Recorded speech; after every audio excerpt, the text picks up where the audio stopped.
la falta de perdón. El Señor le dice, no te digo hasta 7 veces, sino hasta 70 veces 7. Debemos perdonar y seguir perdonando sin condicionamientos. Y de ahí viene la parábola, ¿sí?, donde habla acerca de los 2 deudores. Leemos allí. Dice, por eso el reino de los cielos es semejante a un rey que quiso hacer cuenta con sus siervos. Cuando comenzó a hacer cuentas, le llevaron a uno que le debía plata por millones. Allí la Reina Valera habla que le debía 10.000 talentos. Como este no podía pagar, su señor ordenó que lo vendieran junto con su mujer, sus hijos y con todo lo que tenía, para que la deuda le quedara pagada. Hermanos, para poder entender bien esta parábola, para agarrar bien el significado de lo que quiso decir Jesús, tenemos que tener en cuenta primeramente la cantidad enorme que este primer siervo le debía al rey. ¿Cuánto le debía? 10.000 talentos. 10.000 talentos, ¿sí? El talento era un valor, un peso de aquel tiempo, hoy no existente, por supuesto, pero para que tengamos una idea de la magnitud, 10.000 talentos era lo que se reunía, ¿sí?, en los tributos que pagaba la gente de 3 provincias en aquel tiempo. Lo que podía reunir entre Decápolis, Idumea y Perea, que eran provincias en aquel lugar. La cantidad que se pagaba de tributo de esas 3 provincias eran 10.000 talentos. Hoy, en nuestra actualidad, podríamos decir 100.000 millones de dólares. Una exageración, una fortuna que no le alcanzarían las vidas a este siervo para poder pagarle al rey lo que le debía. Y Jesús cuenta, un rey comenzó a hacer cuenta con sus siervos y se le presentó uno que le debía millones. ¿Cómo podía aquel siervo pagar lo que le debía? De ninguna manera. Pero acá vemos en la respuesta que da el siervo al rey, versículo 26, note, dice, se postra ante el rey y comienza a suplicarle, Señor, ten paciencia conmigo y yo te lo pagaré todo. ¿Es creíble? No es creíble. Porque aún en el esfuerzo de este siervo, en querer de alguna manera pagar esa cuenta, era imposible pagarla. Humanamente era imposible. Pero en esa condición en la cual esta persona, este siervo se encontraba, vemos la respuesta del rey en el verso 27. Dice que se compadeció de él. El rey de Valera dice, fue movido a misericordia y lo dejó libre y le perdonó la deuda. ¿Qué aprendemos? ¿Qué vemos nosotros en esta actitud del rey y de este siervo? ¿Qué es lo que ves? Debemos vernos cada uno de nosotros, porque el hombre sin Cristo está en la condición de este primer siervo. Todos nosotros nos encontrábamos allí, con una deuda imposible de pagar. El pecado contra Dios es una ofensa tan grande que no la podemos pagar, estamos embargados, no hay suficiente capital para presentarle delante de Dios para saldar la deuda. Esa es la condición tuya y la condición mía delante de Dios. Por más promesa que le hagamos a Dios, por más que digamos, hacerme un plan, voy a ver el esfuerzo humano, voy a ver cómo de alguna manera tratar de agradar a Dios por mi propio esfuerzo. Imposible. Pero la palabra de Dios dice, cuenta Jesús, que este rey, dice, se compadeció de él. Fue movido a misericordia y lo dejó libre, perdonándole el total de la deuda. Eso es lo que ha hecho nuestro Señor, hermanos. Eso es lo que ha hecho nuestro Dios cuando nos dio a cada uno de nosotros. Fue movido a misericordia. Ahora, ¿cómo hizo el Señor? La deuda está pendiente, pero la deuda fue trasladada, nos enseña el Evangelio, a la persona de nuestro Señor Jesucristo. La deuda está, pero la deuda fue trasladada a Dios hombre, nuestro Señor Jesucristo, que cuando Él cargó en la cruz del Calvario con nuestros pecados, Él cargó con nuestras deudas, Él cargó con nuestros dolores, con nuestros quebrantos, y cuando Él murió en la cruz del Calvario, Él pagó el precio de nuestra deuda. Por eso que hoy cantamos nosotros que en Cristo hay poder, que en Cristo estamos libres, porque la pesada deuda de nuestro pecado la llevó el Señor Jesucristo en su cuerpo, en la cruz. Y dice que lo dejó libre. Y uno dice, yo me identifico en este pasaje. ¿Vos no te identificás? El hecho de que el Señor te ha libertado, que ha quitado tu pesada carga, tu deuda. El Señor, en su misericordia, nos mostró el camino y nos dejó libres mediante el Señor Jesucristo. Él pagó la deuda. Hay uno que pagó la deuda. Jesucristo. Y aquel siervo quedó libre. Pero nos dice el pasaje que cuando aquel siervo salió, se encontró con uno de sus consiervos, que le debía 100 días de salario. 100 días. Serían 3 meses de sueldo. Estaba debiéndole algo insignificante. Seguramente, ¿qué hubiéramos hecho nosotros en una situación así?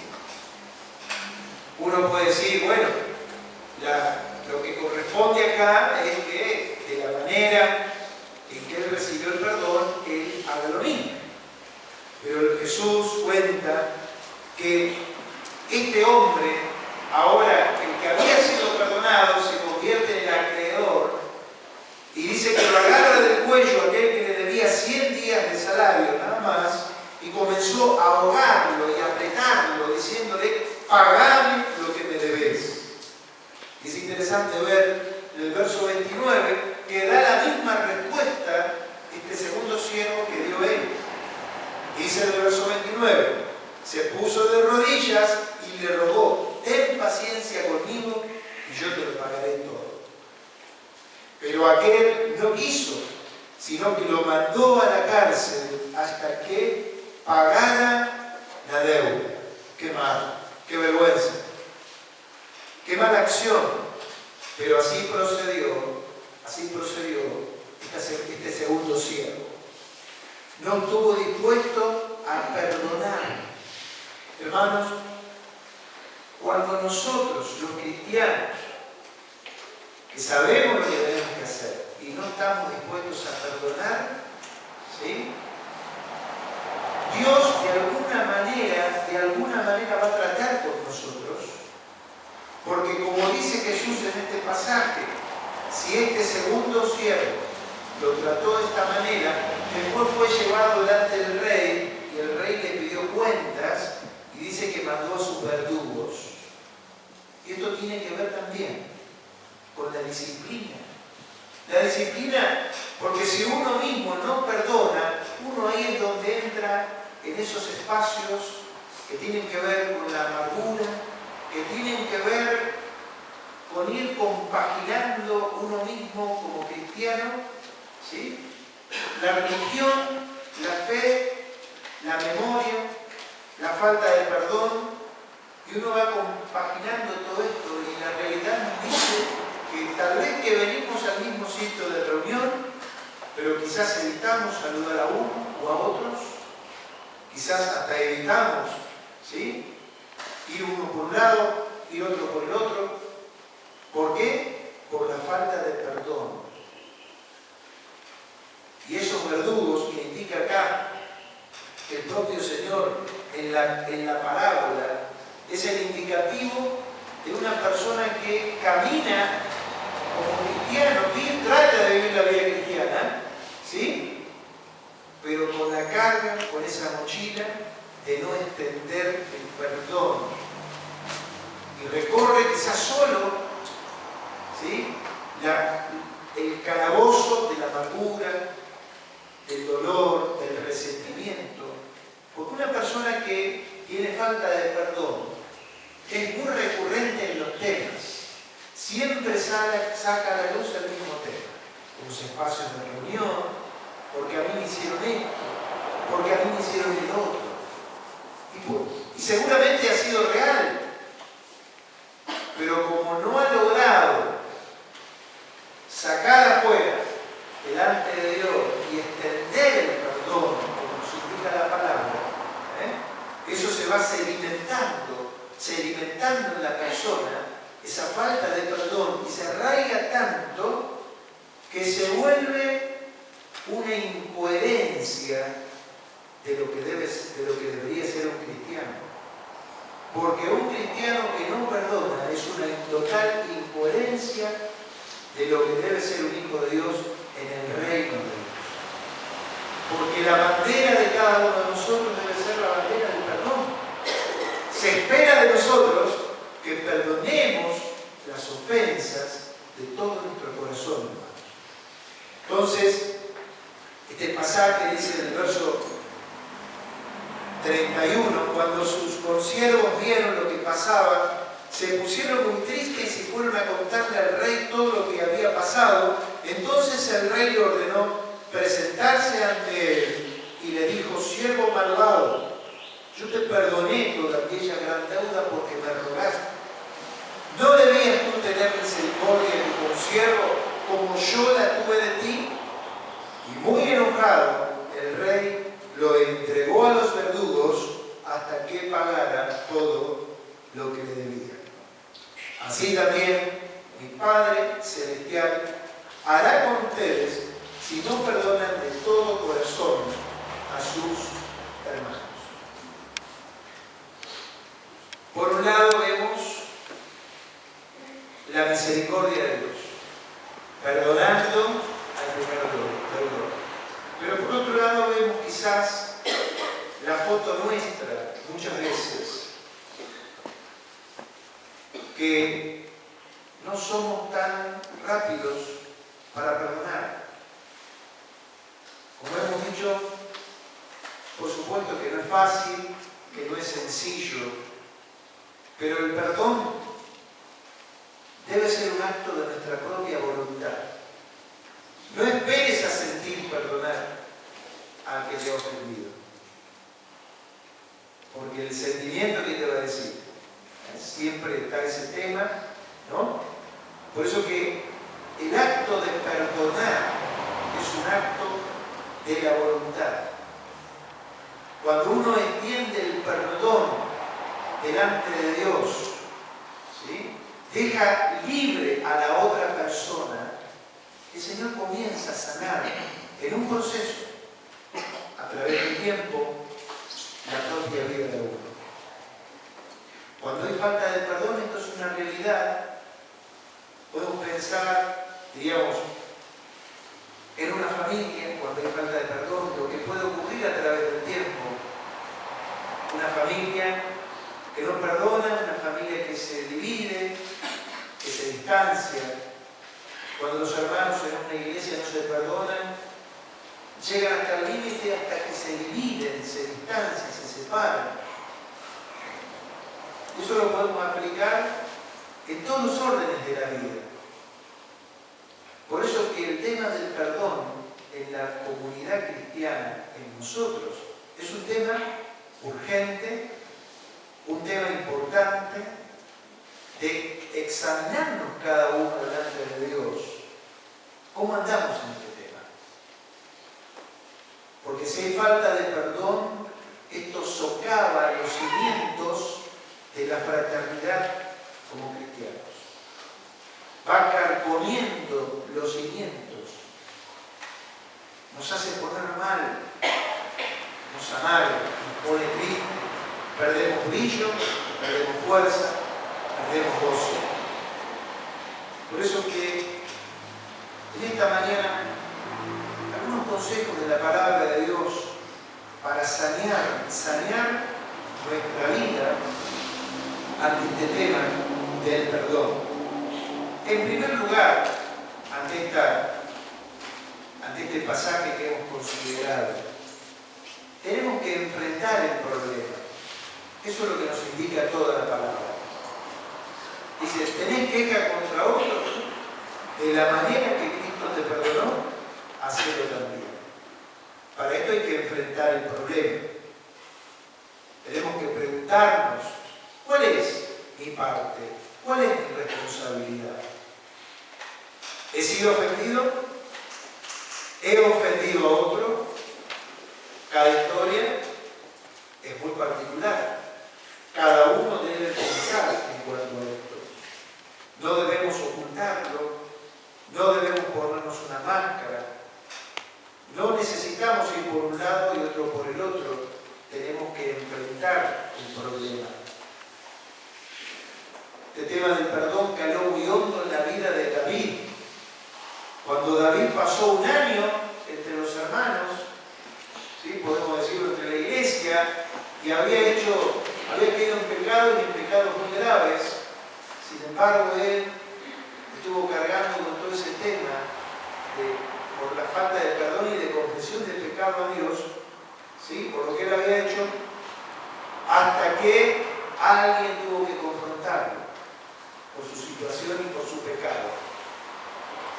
Y él experimentó hasta en su propio cuerpo problemas de salud.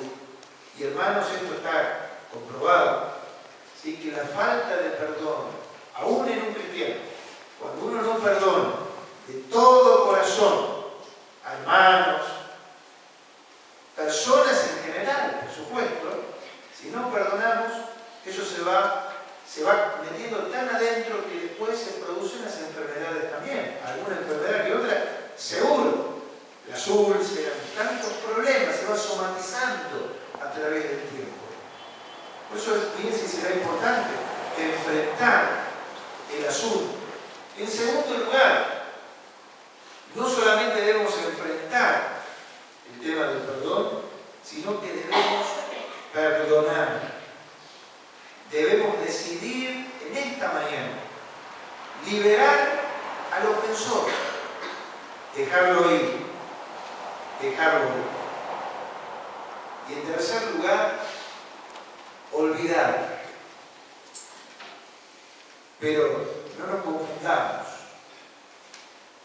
Este tema de olvidar los asuntos no es un tema como cuando estamos frente a la computadora. Ojalá fuera así, que uno dice, aprieta una tecla, suprimo y se fue el asunto. Tenemos una memoria, tenemos aquí una memoria muy importante. Las historias van quedando, uno las recuerda. Pero cuando digo de olvidar es que si perdonamos de todo corazón las ofensas delante de Dios y dejamos libre al ofensor, va a llegar un momento que el recuerdo ese que yo recurrentemente lo traía o me venía a mi memoria, va a llegar un momento que no voy a sentir dolor cuando recuerdo esa historia. De eso digo cuando hablo de olvidar. Ya esa historia, esa situación, no me duele. Al contrario, hasta oro por mis enemigos. Vamos al Salmo 129 para concluir y que estos primeros versículos puedan ser también 129, versos 1 y 2. Sean de ayuda para la vida de cada uno de nosotros. Es evidente que el autor de este salmo vivió historias muy fuertes. Y él dice en el verso 1 del 129, escuchen, muchas han sido mis angustias desde mi juventud, que lo reconozca el pueblo de Israel. Verso 2, muchas han sido mis angustias desde mi juventud. Dos veces, es decir, que él vivió desde su juventud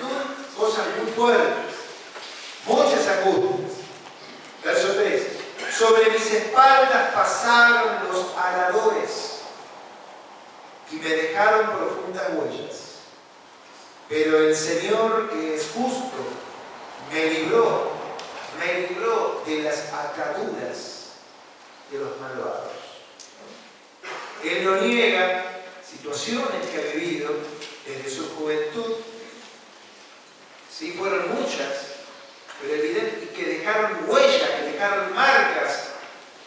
Dice, araron mis espaldas, las marcas que te han producido, quizás heridas, situaciones, palabras que te han ofendido, que te hirieron, tantas cosas.